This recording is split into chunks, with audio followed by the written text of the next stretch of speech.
آج اجلاس کا پہلا دن تھا۔ آپ نے علماء کرام سے ان کے درد دل میں ڈوبے ہوئے پیغامات سماعت فرمائے۔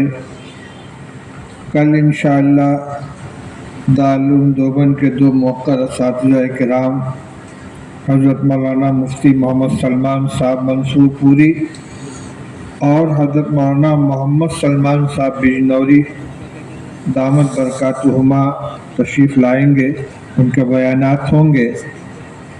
اور آج پہلا دن تھا، اس لیے لوگوں کے اکٹھا ہونے میں کچھ تاخیر ہوئی۔ کل کوشش یہ کیجیے کہ آپ مغرب کی نماز عیدگاہ کے اندر آ کر ہی ادا کریں تاکہ جلد از جلد اجلاس شروع ہو اور ہمیں ان دونوں بزرگوں کے بیانات اطمینان کے ساتھ سننے کا موقع ملے۔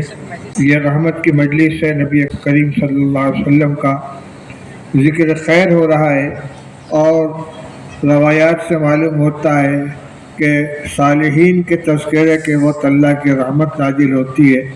تو اس نزول رحمت کے ماحول میں ہم اپنی ضرورتوں کے لیے بھی دعا کریں، پوری امت کے لیے دعا کریں۔